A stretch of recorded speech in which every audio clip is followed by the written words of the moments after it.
Namaskar. Let's continue our reflections on meditation.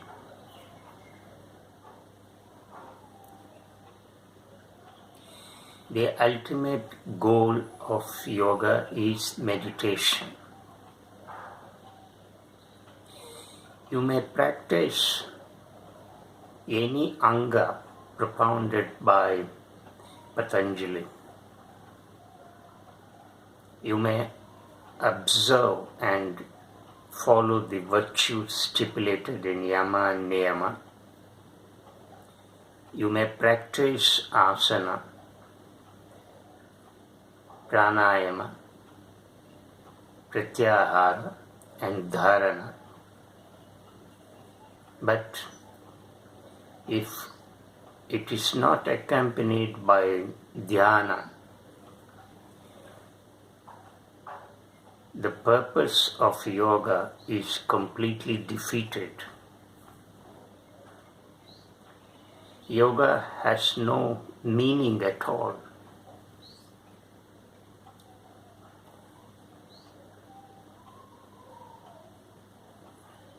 All these practices must culminate in dhyana, because Patanjali has already clarified, categorically said that yoga chitta vritti nirodha, all modifications that affect the mind must be eliminated. And these modifications that cause disturbances arise from various sources, which we have examined in the last discourses.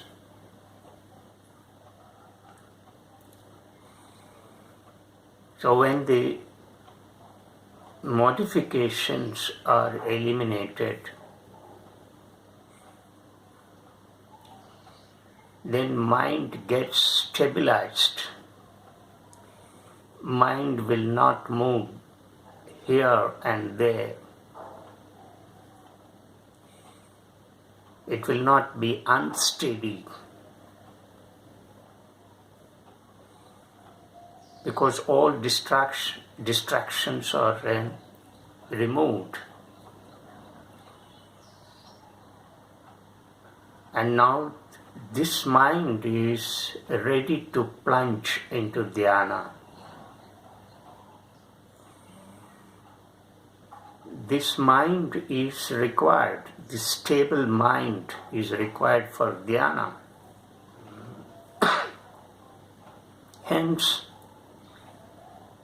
we have all those limbs, starting with yama, niyama, asana, pranayama, pratyahara and dharana. All these limbs check, arrest and eliminate distractions that come not only from the external world but also from the internal.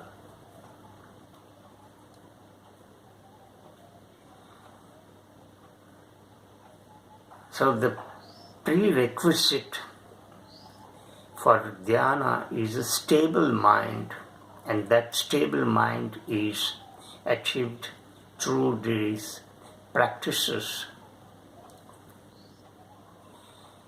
But finally, we must settle down in dhyana. That is the ultimate goal of yoga. Otherwise, as we have just now learned, yoga is meaningless. The real yoga happens only in dhyana. all those limbs are preparatory stages. They prepare you for this limb that is Dhyana.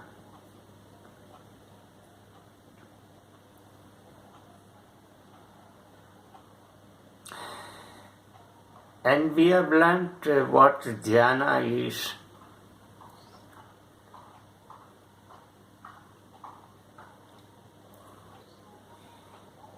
And we have also learnt the two kinds of dhyana, sitting meditation and walking meditation.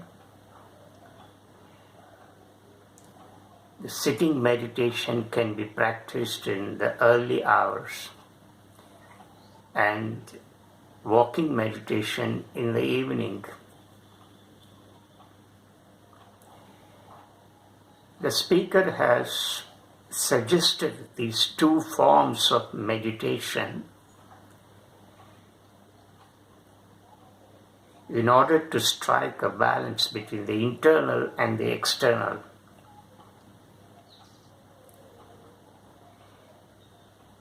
There needs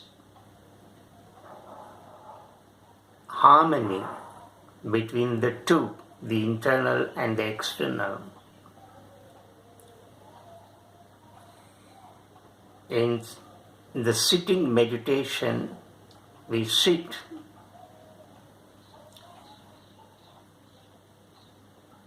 and watch the internal thought process, and we plunge deeply. When all thoughts subside, we enter into a state of silence, and that silence is no different from the silence outside in the cosmos. So you become one with the whole creation.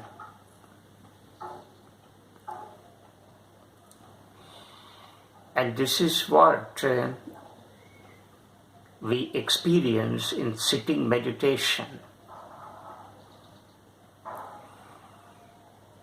At the same time, walking meditation should also be practiced. And this is a movement in nature. You go out and take a walk, a long walk, a long tireless walk, because in this kind of walking, you do not feel tiredness. You do not feel fatigue, weak. You do not lose energy. On the other, you conserve energy, you rejuvenate yourself. And in this walking meditation, you observe everything in nature with no language, with no interpretation, with no passing of value judgment on anything. It is just an observation. You just observe. You don't do anything in it. And you just express your admiration, your profound surprise at the wonderful creation, at the mystery of creation.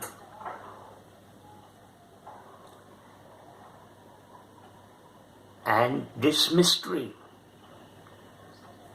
is not to be interpreted, is not to be analyzed or reasoned out. Mystery remains a mystery. When you accept that mystery as a mere mystery, without questioning it, but simply accepting it, and expressing your profound amazement at it, then your journey in the cosmos begins.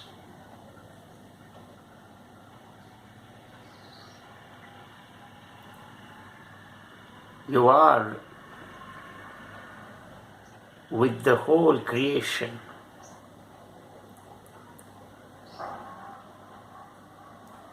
You become one with the whole creation. And the whole creation is a tandava, a dance, a leela, a play.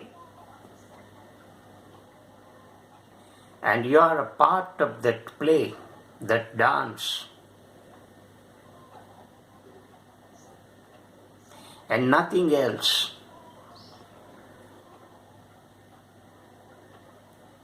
And this is called that spiritual.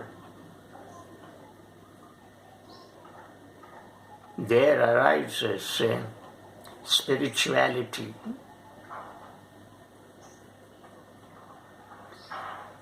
Because in that walking meditation, you are merging yourself with the whole nature.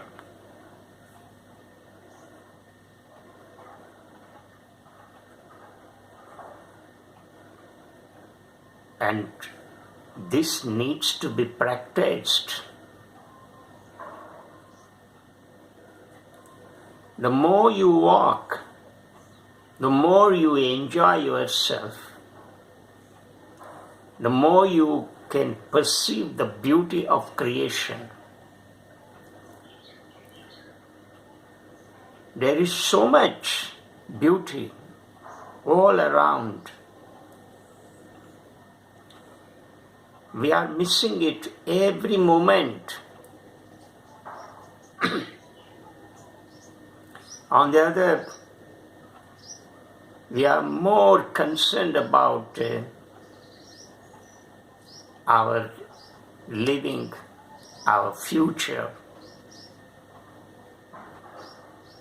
What happens to this life? What happens to me tomorrow? We are more worried about this. And we are completely controlled by artificialities. All that we have created in this physical world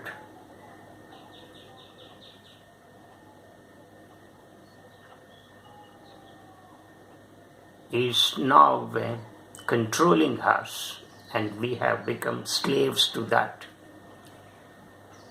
And therefore, we miss the beauty outside in creation, in nature.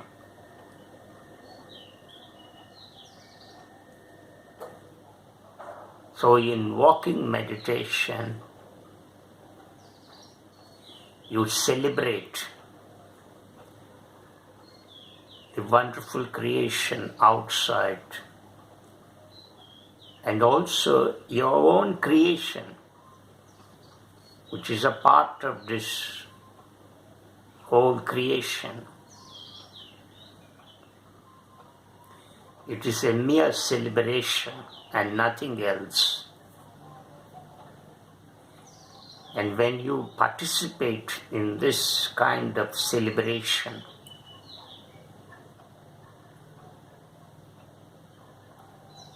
you are one with the whole creation. And this is what happens in walking meditation.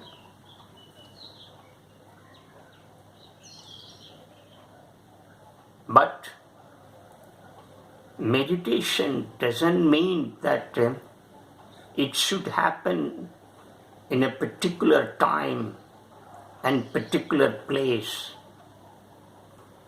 Not that as long as I take walk in nature,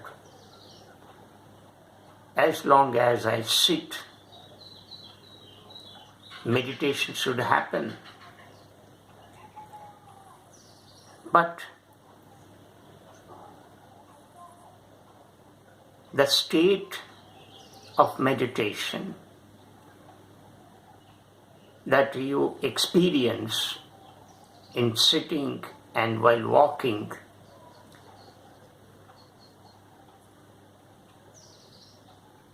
will have to be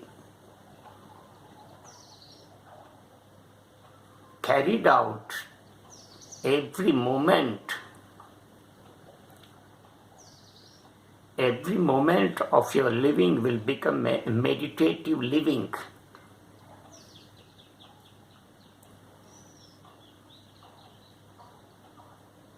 And meditation should not be treated in that exclusive sense, in that restricted sense. And that dhyana must flow in your body and mind, in this organism, every moment.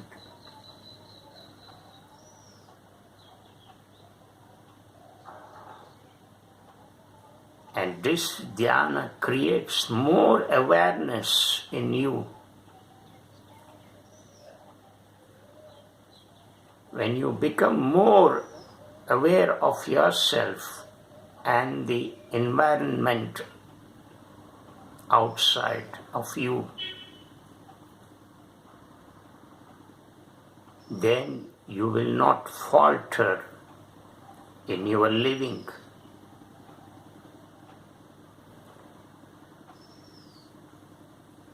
You will not commit any offense or wrong or any sinful act.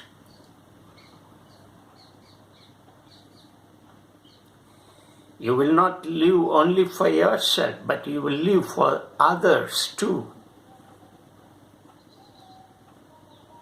You will not consider your own happiness,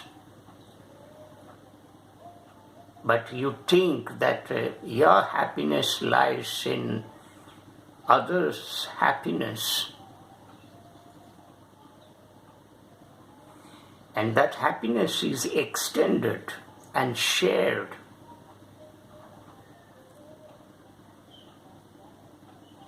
You will never become selfish. On the other, you will become selfless. And whatever you do for the loka kalyana, for the welfare of humanity, for the welfare of the whole creation. Because the more you become aware of yourself and the environment, the more you become selfless. The self is completely extinct. And you will never indulge in any action that is selfish or self-centered.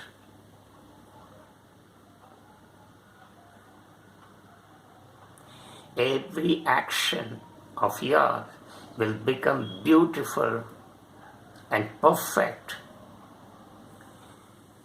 Because in this state of complete and total awareness, whatever you do, whatever you perform will attain that quality of perfection or excellence.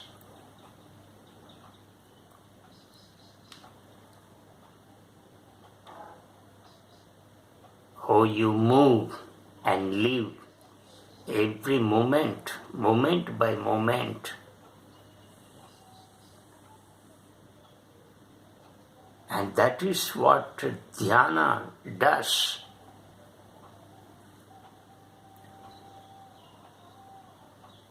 Not that as long as you sit in a corner, cross-legged, for 1 hour or 2 hours, meditation should happen. Not that as long as you are in nature, as long as you take a walk, Meditation should happen there.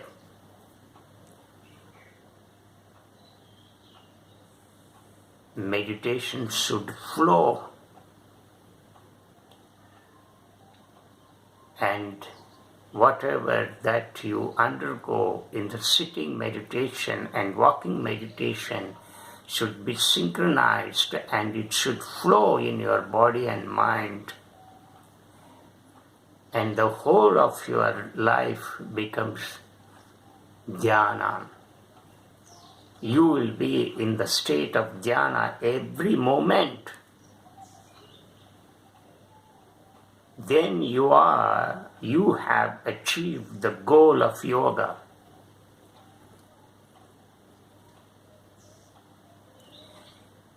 The whole creation is in the state of Dhyana. That is why the creation is happening, and it is ever expanding.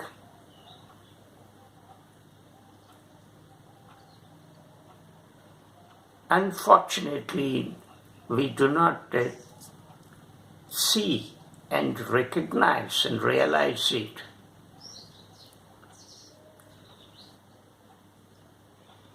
Only human being is not in a state of meditation.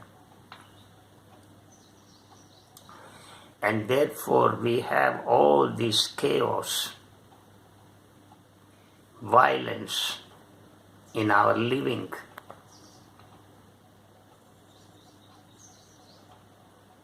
How to transform this planet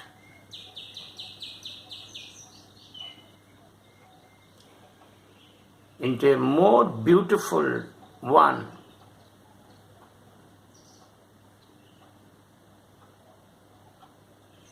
so that everyone, not only human beings, but every creature can live harmoniously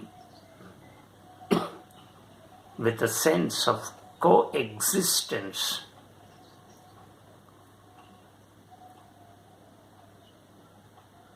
That biodiversity on this planet can be beautifully maintained. We can respect life in everything. And when we respect life in everything, the whole planet will become beautiful for living.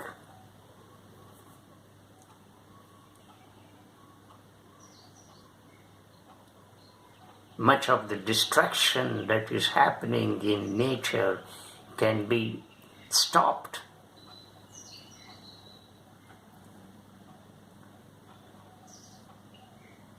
You will not live for yourself, but you will live for everyone, for the entire creation.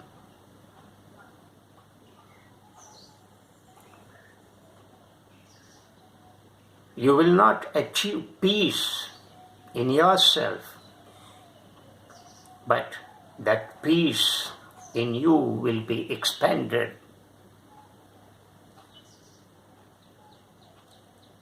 That peace in you will spill over,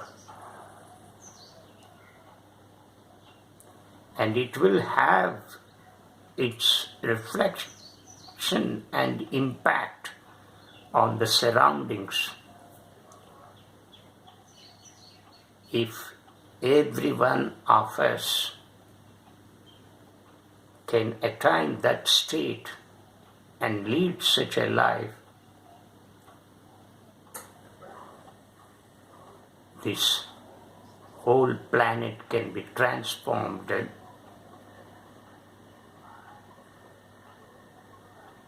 And that is the purpose of Dhyana.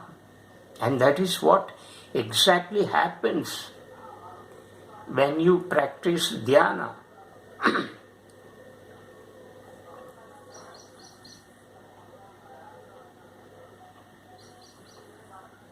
And then yoga has meaning.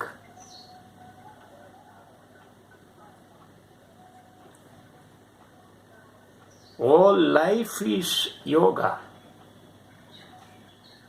The entire creation is in yoga.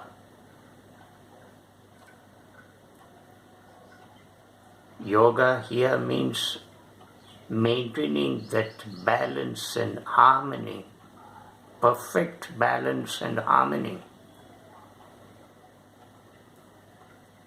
Only we have lost that balance and harmony.